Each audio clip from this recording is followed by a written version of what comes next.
And joining us now, Benjamin Anthony, the co-founder and CEO of the MirYam Institute, who has traveled with the families of hostages around the world and to Capitol Hill to lobby for the release of their loved ones, and also the cousin of the kidnapped Bibas family, Yossi Bibas. We appreciate your both being with us here.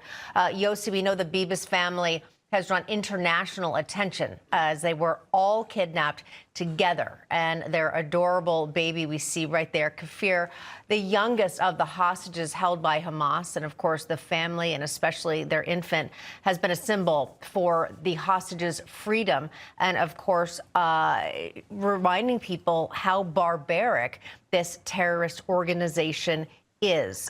Tell me and tell us how you feel on this historic day. It's like a roller coaster of emotions. I'm afraid, I'm happy, I'm sad, I'm mad. It's like everything. We are praying that this deal will come true. We're praying that all the 98 people that have been kidnapped will come back alive. We don't know the situation of my family. We don't know if they're alive or not. You said that Kfir was the youngest baby. Kfir was kidnapped when he was 8.5 months old. He marked his second birthday in Saturday, 3 days from now, 2 years old. It's so long since they've been kidnapped. It's so long that we actually don't know, we don't have any information about them. So I'm very afraid that they won't come back. I'm very afraid how they're gonna come back, if they're alive or not. What is their mental situation? What is the physical situation? There's so many questions and so many fears. And the fact that it's going to be 6 long weeks that Hamas, this devil that called Hamas, torturing us, and he succeeded to take this deal that he's going to release 3 people on Sunday and another 4 people a week after, and he's going to continue to molest us. It's just terrible. Benjamin, we know there's been talks of a ceasefire before this one. Kind of might feel a little bit different given the fact that President Trump takes office in just a couple days. He heavily was involved with this negotiation deal. What do you think about it? Well, look, the deal is one that clearly extracts an enormous price from the people of Israel, in addition to the enormous price that we have paid since the Hamas massacre of October the 7th, when they murdered our men, women, and children and took our loved ones hostage, such as the Bibas family.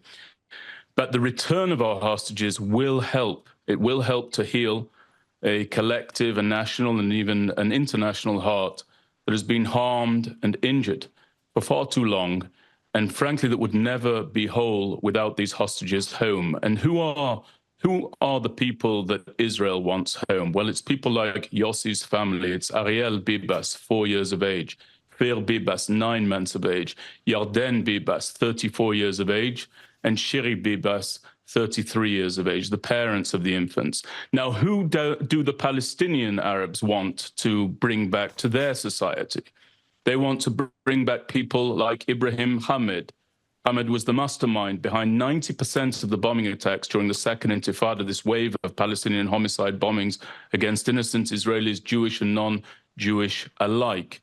They want to bring back people like Abbas al-Sayed. He was the principal planner of the 2002 Passover massacre in Netanya. That man alone was sentenced to 35 life terms.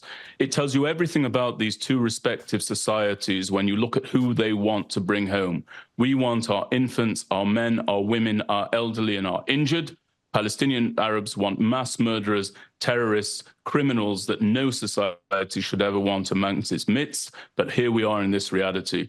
In terms of getting the deal over the line, I've never heard so much gaffe in my life. President Biden has repeatedly, his administration, impeded the efforts of the Israel Defense Forces to prosecute this war swiftly and to a rapid conclusion. I'm very pleased that the negotiations have intensified. I believe that that's down to the incoming President, Donald Trump. But one point to look at, his ultimatum was a clear one. He said all of the hostages home by the time he takes office. Just the first phase of this deal will take 42 days, so well beyond the deadline that he set. Yossi, we're just about out of time, maybe just about 15 seconds, but I know you said you haven't heard anything about the health or the status of your family. When do you think you will find out? Has anyone given you any information, if you know if little Kafir, who just turned 2 years old, might be one of the first hostages released? We don't know. And my biggest fear is that we're going to discover, as I said, I really believe that they're alive, but I don't know that. And there is a chance that Hamas will open their car, and instead of Kfir and Shiri and Ariel, we will see 3 Kafirs. This is, we maybe find out like that. This is our situation right now.